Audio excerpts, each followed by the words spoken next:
আসসালামু আলাইকুম। চিকেন বলটা খুবই সহজে ঘরে কিভাবে বানিয়ে নেবেন একদম সিপি স্টাইলে, সেই রেসিপিটা আজকে আপনাদের সাথে শেয়ার করব। আশা করছি আপনাদের ভালো লাগবে আর এভাবে বাসায় বানিয়েও আপনারা খেতে পারবেন। আর এই চিকেন বলগুলো তো এমনিতেও ভালো লাগে, তারপর আপনারা চাইলে কিন্তু এটা নুডলস, চাউমিন রান্না করার সময় এগুলো দিলে সেটার স্বাদ আরও দ্বিগুণ বেড়ে যায়। আমি এখানে সংরক্ষণ পদ্ধতিটাও আপনাদের সাথে শেয়ার করব। তো একটা বাটির ভিতরে আমি শুধুমাত্র চিকেনের বুকের যে অংশটা, সেই অংশটা নিয়েছি। আমি এখানে 2 কেজি ওজনের একটা মুরগির বুকের মাংসটা নিয়েছি। আর অবশ্যই কিন্তু চিকেনটা খুব ভালো করে ওয়াশ করে নিতে হবে।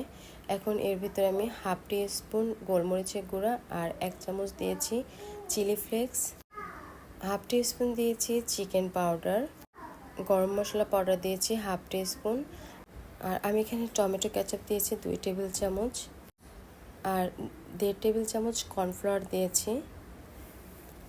যেহেতু আমি রেস্টুরেন্টের টেস্টটা আনবো, তাই এখানে আমি 1 চিমটি পরিমাণে টেস্টিং সল্ট দিয়েছি, আর রেড চিলি সস দিয়েছি 1 চামচ, আর সামান্য 1 চিমটির মতো চিনি ইউজ করেছি।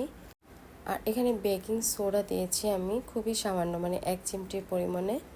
তারপরে আমার 3 পিস পাউরুটি ছিল, ছোট সাইজের। তো পাউরুটিটা আমি একটু পানিতে ভিজিয়ে পানিটা ফেলে তারপরে এখানে দিয়ে দিচ্ছি। আপনারা চাইলে কিন্তু এখানে 2 পিস পাউরুটি দিলেও হয়ে যাবে। তারপরে দিয়ে দিচ্ছি স্বাদ অনুযায়ী লবণ। আমি কিন্তু এখানে কাঁচামরিচ ইউজ করেছি।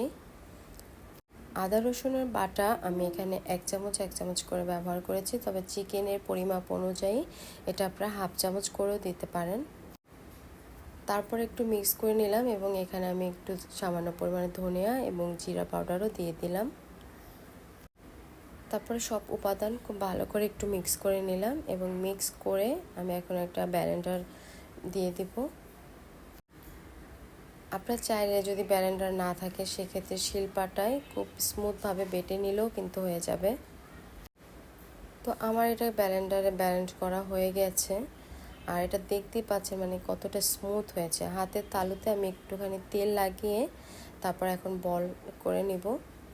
ব্যাটারটা যদি খুবই ভালো স্মুথ হয় তাহলে বল তৈরি করতে কোনো রকমই অসুবিধা হবে না আপনার। তো আমি এভাবে চিকেনগুলো দিয়ে আস্তে আস্তে করে সবগুলো বল তৈরি করে নেব। আর এটা দেখতেই বোঝা যাচ্ছে যে কতটা পারফেক্ট হয়ে গেছে, আপনি বুঝতে পারতেছেন নিশ্চয়। আর ভিডিও ভালো লাগলে প্লিজ রিকোয়েস্ট থাকলো আমার চ্যানেলটি সাবস্ক্রাইব করার।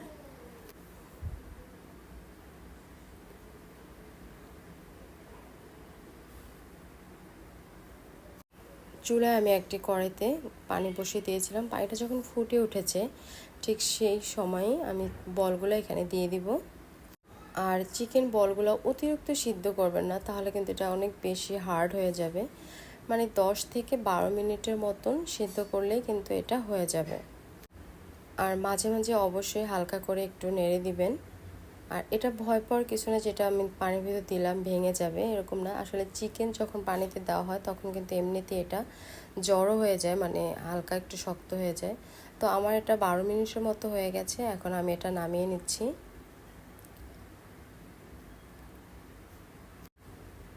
আর সিদ্ধ করা এই চিকেন বলগুলো যখন ঠান্ডা হয়েছে তখন আমি একটা বক্সে ভরে তারপর এটা ডিপ ফ্রিজে সংরক্ষণ করব, যখন ইচ্ছা তখন বের করে যাতে খাওয়া যায়। আর এখন আর একটা কড়াইয়ের ভিতরে আমি বাটার দিয়েছি, এখানে চাইলে আপনারা সাদা তেলও দিতে পারেন। বাটারটা যখন গলে এসেছে তখন এর ভিতরে আমার সিদ্ধ করা যে চিকেন বলগুলো ছিল সেটা আমি একটুখানি সটে করে নিব। এই পর্যায়ে চিকেনগুলো কিন্তু অতিরিক্ত ভাজার দরকার নেই, কিংবা ডুবো তেলেও ভাজার দরকার নেই। অল্প তেলে হালকা করে 2 থেকে 3 মিনিট চিকেনের গায়ে একটু লালচে লালচে দাগ পড়লেই আর কি এটা নামিয়ে নিতে হবে, নতুবা কিন্তু চিকেনগুলো অনেক বেশি শক্ত হয়ে যাবে, তখন আর জুসি যে ভাবটা সেটা কিন্তু থাকবে না। আলহামদুলিল্লাহ অনেক টেস্টি হয়েছে আমার এই চিকেন বলগুলা। টেবিলে দেওয়ার সাথে সাথে আর কি শেষ হয়ে গেছে। আপনারা আপনাদের বাচ্চাদেরকে নিয়ে এভাবে উপভোগ করবেন।